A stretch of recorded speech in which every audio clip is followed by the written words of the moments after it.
Dumelang Abusheni and hello, welcome to 2024. It is the show that has the ins and outs for everything trending in the streets of sports. Igama lami uMpumelelo Dlamini here to kick it with you from the beginning to the end. Well, guys, as you know, I'm never alone. His name is the Mr.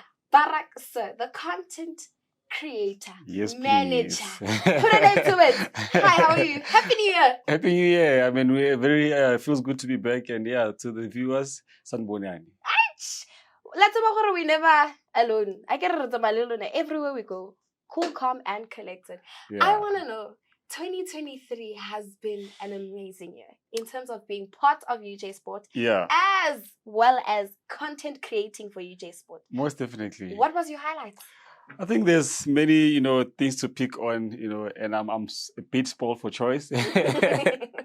But I'll just pick on, on the 1st of December, the UJ Football Club had, club awards. And I just want to pick on Adriela Maybe, who in 2023 was still a high schooler. Mm-hmm. And she won, the Most Improved Women's Footballer of the Year award. Mm-hmm. And subsequently, she went on to pass her matric. So, congratulations to her, obviously, on keeping it locked on the field and in the classroom, Aye. And obviously, also, I think we obviously went to Rhodes to perform for the 3x3 basketball, of which we did very well, both our men and women's teams. But amongst many accolades, obviously, I think I will pick on, players in Elitinyats who was, voted MVP, for the tournament. Ooh. So I think, despite the women's team not finishing in first position part, there's still other things that, we could definitely be happy about. And obviously that accolade speaks to her performance as an individual athlete and just going forward and how she can become a better team player and individually. So yeah. Hi, Shem. My highlight, just being part of UJ means a lot. It counts something. It means a lot. And I mean, speaking on Adriela Mibe, right now, we were in the World Cup qualifiers. And she was team captain, skipper, Rawan. The arm was ilona ingalo ebisindwa. But please make sure to follow us on all our social media platforms. We are UJ_sport as well as UJTV 23. Let's have a look at our results.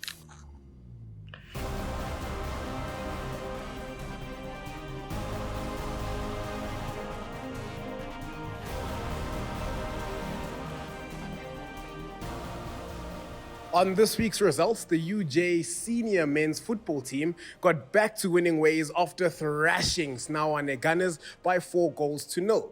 And on the cricket front, in the Enza Premier League A, UJ lost that game by 8 wickets to the GM Old Eds. In the Enza Premier League B, however, UJ managed to win by 5 wickets. Back to you in studio.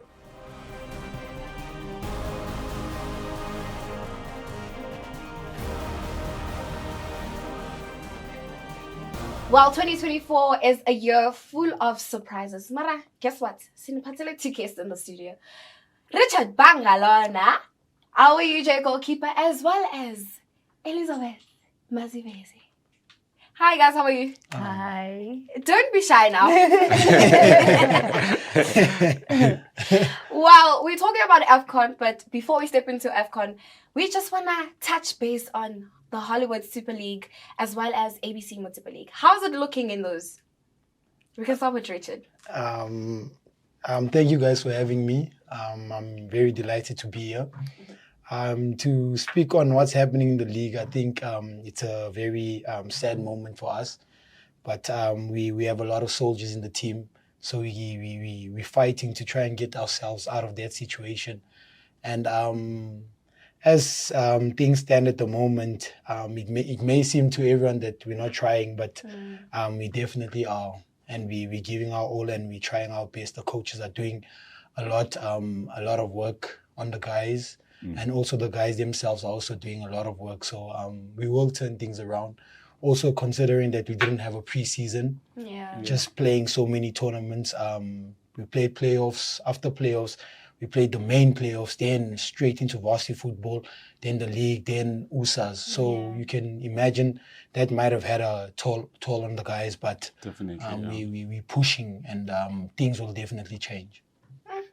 Also, not to forget that you guys are still students. Yeah. So just to sugarcoat and put the cherry on top. Yes. But Elizabeth, you guys dropped a bit.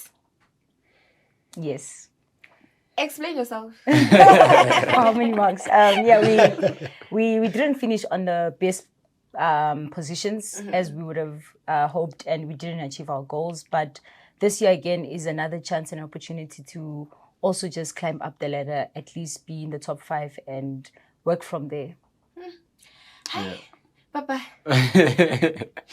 Yeah, look, I think we obviously are aware that, especially with UJ being a university team, every year you are guaranteed to lose players, either because they have graduated or because, other teams are poaching them.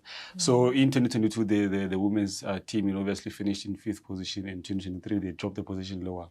There's a lot of contributing factors to that, but I think the fighting spirit, obviously remains, and just a matter of those small points that we obviously fail to convert that, affect the overall performance. But I think obviously we can also look forward to a new season and, hopefully perform better and do the right thing. And I think obviously touching on ABC Municipal League, obviously to date, the boys have played 21 games, lost 52%, 129 and drew 19. And if you look at the games that the boys have been drawing, it's just those little moments in the game that decide the game, not creating chances or not converting potential goals clinically. But I think, overall, as Richard has mentioned, the work is 100% there.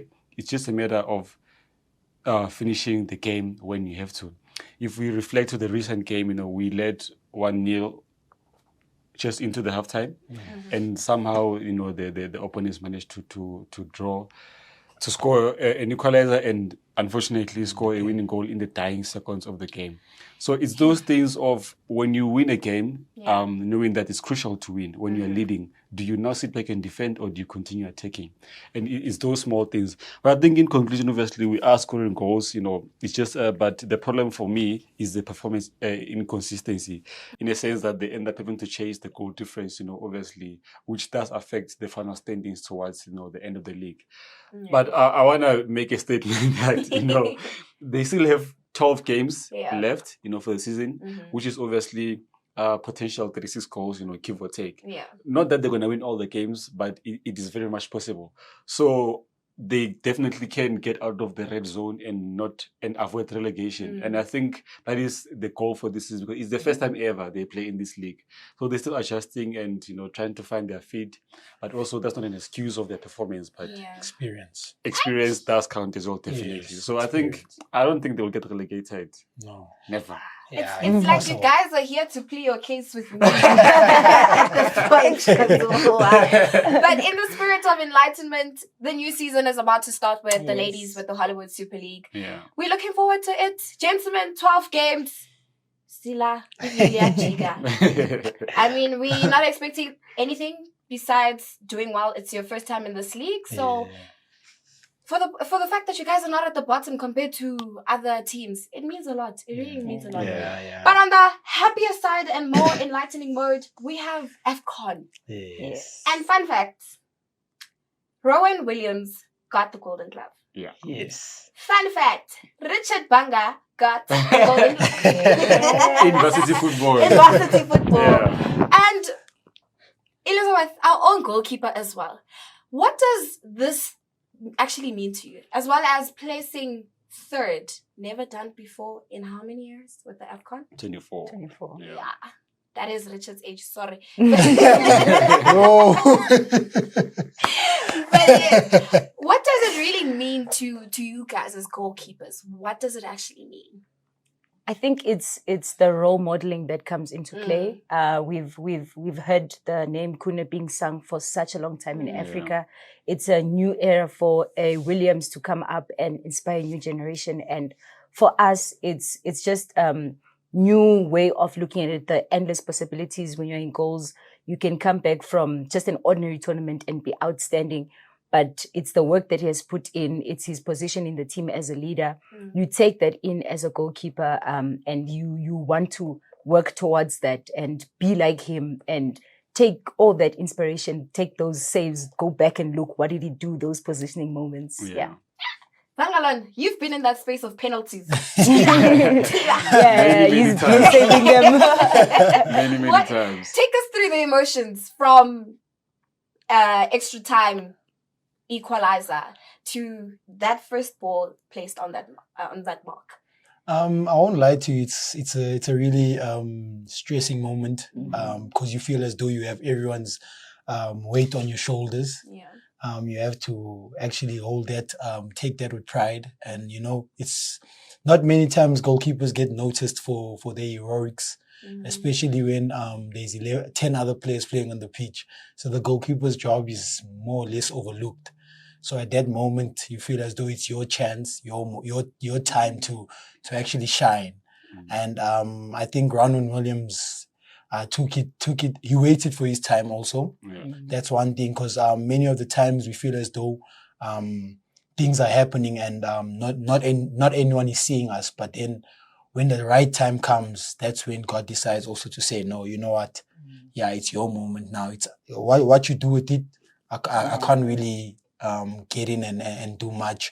But then if it's up to you, if you really want it, you'll take it with both hands. And that's exactly what he did. So I'm super proud of him, and I'm super proud of the national team for doing such an amazing job, man. Yeah. But David, I want you to take us through fair play. What does that award mean? Whew, bit of a tricky one. I think it has to boil down to obviously how players conduct themselves on the field. Are you challenging the referee's decisions and how you behave yourselves? If you obviously are in an offensive position and you get fouled, how do you behave yourself? And I think it's just those small things of just making play as easy as possible. Obviously, is your team in general committing fouls intentionally, and also how safe are you making the environment for your opponent as much as you're competing in that 90 minutes? So I think it's just a bit of those factors, making the game as safe as possible, but also obviously competing at the same time. It makes perfect sense to me. Well, skipper. Thank you very much for joining us on this aside. But guys, all the best for your new upcoming season. To those 12 games, Sini Becky. Hiding. Well, let's have a look at the upcoming fixtures.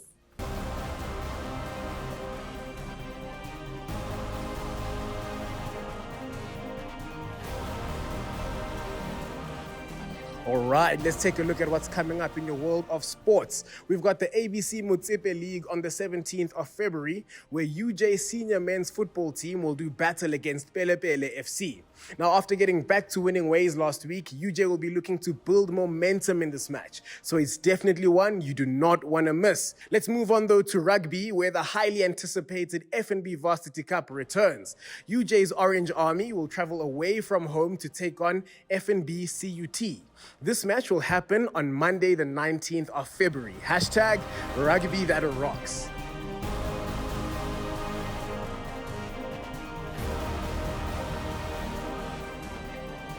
David, 24 years ago. Dan. You can continue. Yeah, look, I mean, AFCON this year, I think the tagline everybody was saying is it couldn't be scripted. Yeah. There's just a lot of surprises that went on. The top 5 teams in the world rankings not making the playoffs. Ooh. Amongst other things.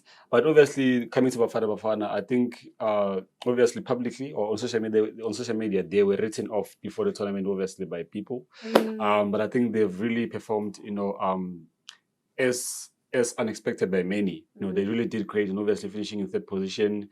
We just spoke about penalties. It's a gamble. You can't really, get that right. But I think they did very well. Obviously, Bafana, obviously, potentially, if I'm right, being the only team that didn't have players who play outside of, the local league in AFCON, So that speaks to the local talent that the Premier Soccer League is grooming. And also, there's just a lot of things to talk about. It was just good. It was just good. But I want to highlight, obviously, 3 goalkeepers who were playing in AFCON for different nations that play in PSL locally. Obviously, that also speaks to the development of the league generally. We have Sagari, who was the 2nd choice for Ivory Coast, and Bobo, who was the 1st choice for Nigeria. and obviously Ronan Williams, who's a goalkeeper for Mamelodi Sundowns locally. And it's just interesting to see the goalkeepers who play in the same league go head to head on a global platform. I mean, obviously, the award of the goalkeeper of the tournament was questionable between Bobo and Williams based on the performances. But I think probably for me, with Williams having broken that record of saving 4 consecutive penalties in a row, gave him the upper hand. The record has been there before, but consecutive. That's the key word. That really sent that part. But I think I'm very happy for Bafana, and obviously they arrived on Wednesday at 4 a.m. So the support also at the airport, it's a good thing, and hopefully this momentum can be carried on supporting the players overall in the league and for the upcoming games.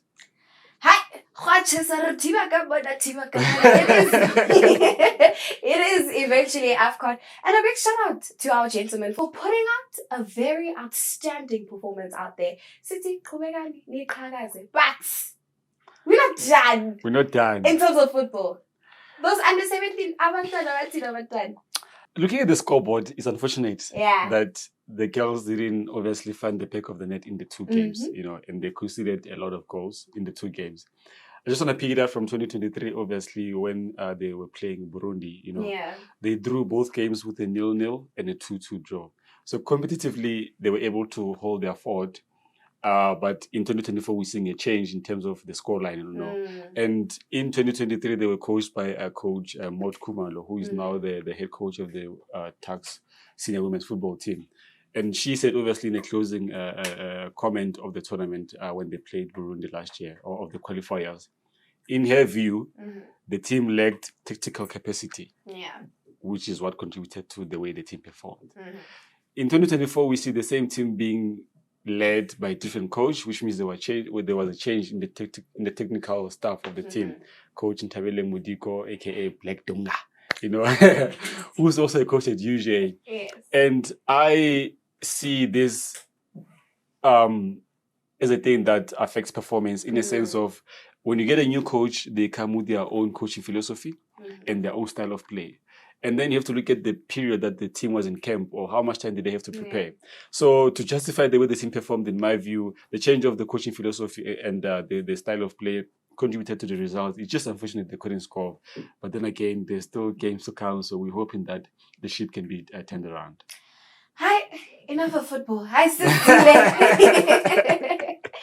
But also in the terms of sport, we have cricket. The cricket men have also been participating this past week with cricket back to back. And what do we have on that side? Yeah, look, the UJ cricket men and women's team, obviously, they've resumed their league, with the guys having, they're currently playing a 50-over time cricket format. And they've played, I think, 3 or so games, I think what's good is that they're scoring runs. Hey, even Cody would be happy for this one. They're scoring runs in the winning games with your 199 or 200 runs and stuff like that. It's just unfortunate that one of the games was obviously drawn due to the weather. But I think starting the league on a positive note, winning games and scoring proper runs, and then hitting those milestones is a good thing. And it's just those momentums that you carry into the next format when it eventually changes. So yeah, I think so far they're good. It's too early to tell, but I think they're doing good so far. Yeah, another season. Last year we were number 6 on the log. This year we're starting fresh. We're talking all things F&B Varsity Car. Rugby that rocks. Rugby, the heat is on.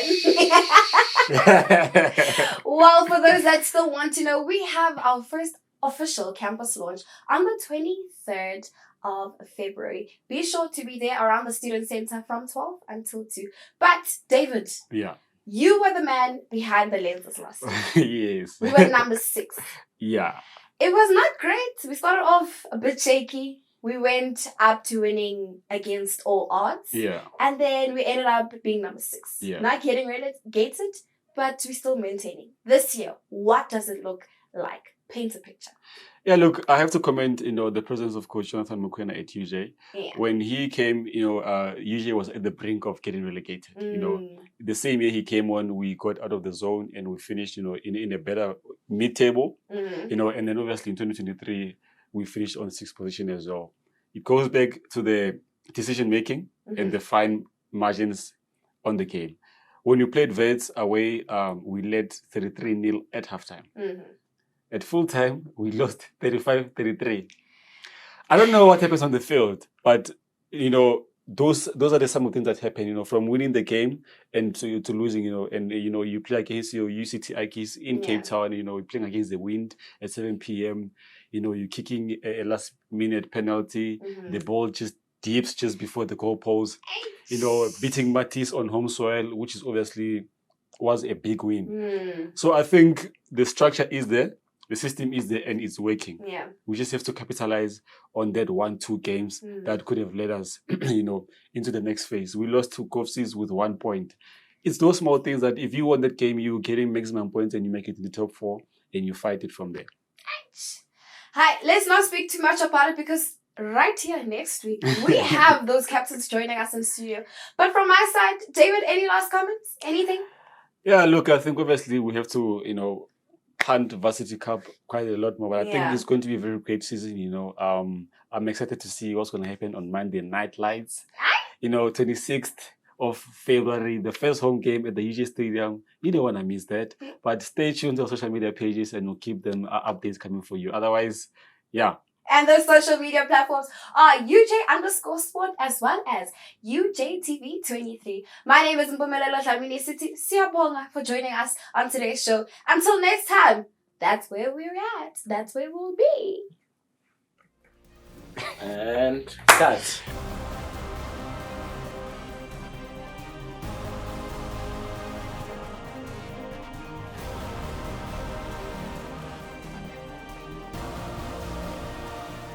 The University of Johannesburg, the future reimagined.